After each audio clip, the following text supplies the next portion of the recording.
कथा भगवान श्री कृष्ण ने कहा कि बिना कर्म फल की इच्छा से किया गया कार्य ही ईश्वर तक पहुंचाता है। राधे राधे। जैसा मैं मनी तो पांडे यूट्यूब चैनल पर सबका स्वागत करती हूँ। इस प्रसंग का वर्णन श्रीमद् भगवद गीता में मिलता है। आज का प्रसंग स्वयं कर्म फल पर निर्भर करता है। कर्म फल वह जो मनुष्य नित्य प्रति करता है और उसे हर रोज करना पड़ता है। यानी कि आपको अगर सरल भाषा में समझाऊं तो अगर आपका पड़ोसी है और वो आपको रोज गालियां देता है, कटु वचन सुनाता है, तो यह उसके कर्म है, लेकिन उसे आपने क्षमा कर दिया, ये आपके धर्म है। यही कर्म और धर्म का खेल लोगों को समझ में नहीं आता है। तो मैं आपको छोटी सी बातों में समझा दी कि कभी भी आपको कोई गलत बात बोलता है तो आप उसकी गलत बातों को ध्यान मत दीजिए, क्योंकि ये आपका धर्म कहता है कि गलत चीज़ों को बढ़ावा देने से भी मनुष्य गलत हो जाता है।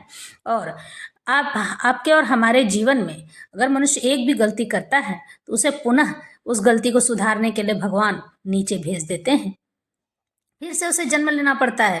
आपके कर्म कितने भी अच्छे क्यों ना हों, आप कितने बड़े साधु संत ही क्यों ना हों, अगर आप वो गलती कर गए हैं जो कि नहीं करना चाहिए था, जिस कारण से आपके वजह से कोई पीड़ित है या दुखी है, भगवान आपको पुनः इस पृथ्वी पर भेज देंगे। यही कर्म फल है और कर्म फल का दंड भी।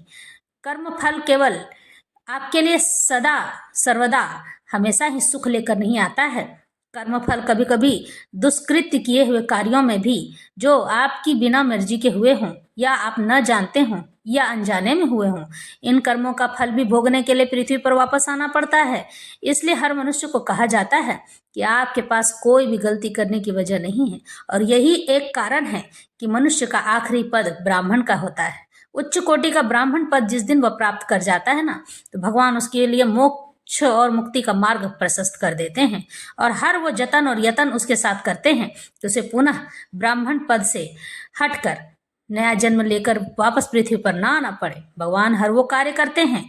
ब्राह्मण भी 4 प्रकार के होते हैं, छोटे पद से शुरू होते हैं। जिस तरह से 4 वर्णों में बांटा गया है, ब्राह्मण, क्षत्रिय, वैश्य और शूद्र, यह ब्राह्मण पद में भी होता है। ब्राह्मण, क्षत्रिय, वैश्य और शूद्र, यानी कि ब्राह्मण जो सात्विक होता है, जो कथा कहता है और ईश्वर के अनुसरण में ही लोगों को अपना रास्ता दिखाते चलता है और ईश्वर को ही समर्पित हो जाता है, यह सतगुण वाला व्यक्ति ब्राह्मण के पद या ओरिजिनल ब्राह्मण कहा जाता है। क्षत्रिय, वह क्षत्रिय जो तपस्या और ध्यान में लगा है, लेकिन भोग भी करता है, परिवार का यजन पूजन भी करता है और उनका भरण पोषण भी करता है। रजोगुण वाला व्यक्ति, यह व्यक्ति सदा सर्वदा क्षत्रिय के तौर पे जाना जाता है, क्योंकि यह लड़ना भी जानता है। और उसके बाद तीसरा वैश्य, ऐसा व्यक्ति जो कि नित्य कमाता है और नित्य भरण पोषण अपने परिवार का करता है, लेकिन भगवान का भी पूजन और यजन नित्य प्रति करता रहता है। यह रजोगुण में यह दूसरा भाग आता है और यह व्यक्ति भी ब्राह्मण के पद को आता है, लेकिन ब्राह्मणत्व नहीं पा सकता है। ब्राह्मणत्व केवल सतगुण वाला व्यक्ति ही पा सकता है। और शूद्र, जो लोग की चिता जलाने के लिए, चिता जलाते समय में जो मंत्रों का उच्चारण करते हैं, इन्हें ही शूद्र पंडित कहा जाता है। ये शूद्र पंडित सबसे छोटे स्तर पर आते हैं। यानी कि अगर आप इस पदवी में आए हैं तो इसका मतलब ये समझ जाइए कि आपके 3 जन्म और बाकी हैं, और जब आप उच्च कोटि के ब्राह्मण हो जाएंगे तब आपको मुक्ति और मोक्ष प्राप्त होगी। लेकिन फिर भी इसमें नहीं कहा जा सकता है कि अगर एक भी कर्म आपका बचा रह जाएगा तो भगवान आपको पुनः पृथ्वी पर भेज देंगे कि उस कार्य को पूर्ण करने के लिए। जब तक आप उस कार्य को संपूर्ण नहीं कर लेते तब तक आपको मोक्ष संभव नहीं है। मोक्ष किसी किसी बिरले को ही मिलता है, कोई ऐसा जिसने कोई पाप ना किया हो। लेकिन कहते हैं ना कि संन्यास जीवन ग्रहण कर लेना आसान है, क्योंकि वह अपना झोला पतोड़ा उठा के चला जाता है और उसको किसी चीज की चिंता नहीं होती है। अपने पीछे अपना परिवार छोड़ जाता है जो कि उसके कर्मों से बंधे होते हैं, और उन कर्मों को करने के लिए कि वह उनका भरण पोषण करे किसी भी हाल में। अगर आपके कर्म बंधन समाप्त हो भी गए उन परिवार वालों से, तब भी आपका कर्म और कर्तव्य और आपका धर्म कहता है कि आप अगर उसके भरण पोषण करने लायक हैं और आपके हित में हैं तो यह कार्य अवश्य करना चाहिए। तुरंत संन्यास लेकर नहीं जाना चाहिए, क्योंकि संन्यास लेने से पहले आपको हर कार्य से मुक्त होना पड़ता है। जीवन के हर उस तिथि से, हर मनुष्य से मुक्त होना पड़ता है कि जो आपके ऊपर निर्भर ना हो या आपके बिना उसका जीवन न चलता हो। इस तरह से आधे रास्ते में छोड़कर संन्यास लेना उचित नहीं होता है। भगवान उसकी पूर्ति करने के लिए भी आपको अगला जन्म देकर भेजते हैं। 4 लाख बार मनुष्य योनि प्राप्त होती है। इसी कारण से मैं इतना बात आपसे कह रही हूँ। भगवत गीता हमें यह समझाती है कि कर्म ही प्रधान है, लेकिन कर्म में भी अगर कहीं थोड़ी सी भी चूक हो जाए अच्छा या बुरा करने में, अगर आपने बुरा कर्म किया है, गलती से भी किया है, तो उसे पूर्ण करने के लिए पृथ्वी पर आना ही पड़ेगा।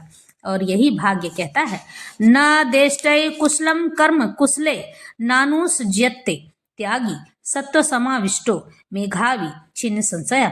सतोगुण में स्थित बुद्धिमान त्यागी जो न तो अशुभ कर्म से घृणा करता है और न ही शुभ कर्म से लिप्त रहता है, वह कर्म के विषय में कोई संशय नहीं रख पाता है। और भगवान यहाँ समझा रहे हैं कि सतगुण में रहने वाला व्यक्ति को कोई फर्क नहीं पड़ता है कि अच्छा चल रहा है कि बुरा। कृष्ण भक्ति में व्यक्ति या सतोगुणी व्यक्ति न तो किसी व्यक्ति से घृणा करता है किसी से, और न ही अपने शरीर को कष्ट देने वाली किसी बात से। वह उपयुक्त स्थान पर तथा उचित समय पर बिना डरे ही अपना कर्तव्य करता चला जाता है। ऐसे व्यक्ति को आध्यात्म को प्राप्त है और वह सदा सर्वदा लोगों के जीवन को सुमार्ग पर ले जाने के लिए तत्पर रहता है। सर्वाधिक बुद्धिमान तथा अपने कर्मों से संशय रहित इसे मानना चाहिए। यही लोग गलती नहीं करते हैं जो मोक्ष को प्राप्त होते हैं, जो सर्वश्रेष्ठ ब्राह्मण कहलाते हैं।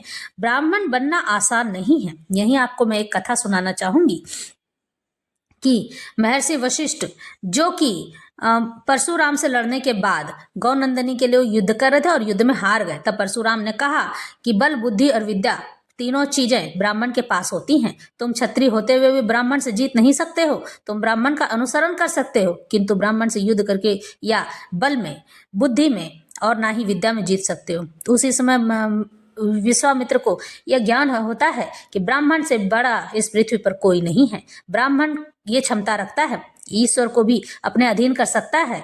तो विश्वामित्र तपस्या के लिए गए।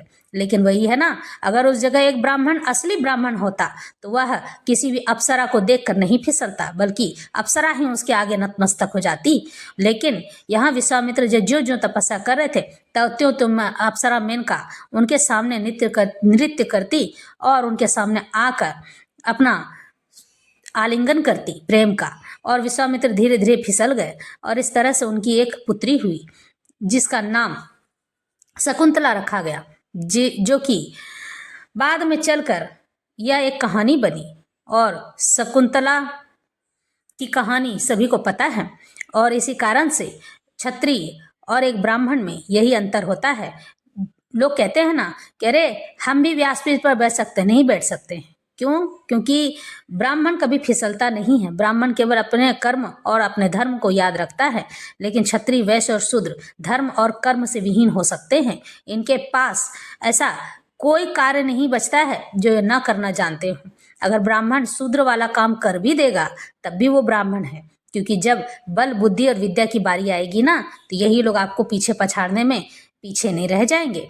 और इस तरह से, और ब्राह्मण का अपमान करना ही धर्म के विरुद्ध माना जाता है। कहते हैं कि ब्राह्मण का अपमान करना ईश्वर के अपमान करने के समान है। अगर आप ईश्वर को पाना चाहते हैं और वहां आप ब्राह्मण का अपमान भी कर रहे हैं, तो आप ईश्वर को पाना तो दूर, उनके चरणों की धूलि के बराबर भी नहीं है, किसी भी कार्य के लायक नहीं है। इसलिए भगवान यहाँ समझा रहे हैं कि अपने कर्म को इतना सुंदर और साफ रखो कि कभी भी आपको उसके लिए पछताना ना पड़े और पृथ्वी पर दोबारा ना आना पड़े। और पृथ्वी पर दोबारा ना आना पड़े इसके लिए भी ब्राह्मण की ही आवश्यकता होती है। बिना ब्राह्मण के किसी भी मनुष्य का उद्धार नहीं है। यह लिख कर ले लो, और यह ही सही है। न ही देभृता शक्यम त्यक्तुम कर्मान्य शेषतः यस्तु कर्म फल त्यागी सत्यागीत्य भिधीयते। निसंदेह किसी भी देहधारी प्राणी के लिए समस्त कर्मों का परित्याग कर पाना असंभव है, लेकिन जो कर्म फल का परित्याग करता है वह वास्तव में त्यागी कहलाता है। यानी कि जो कार्य वह कर रहा है उन कर्म फलों का त्याग करके भगवान में शुद्ध होकर अपने चित्त को लगा लेना त्यागी कहलाता है। ऐसा त्यागी मनुष्य ही भगवान को पूर्ण रूप से प्राप्त कर सकता है। लेकिन फिर भी यहाँ भगवान समझाते हैं कि अपने कर्म को पूर्ण किए बिना तब भी तुम मेरे साथ पास नहीं आ सकते हो।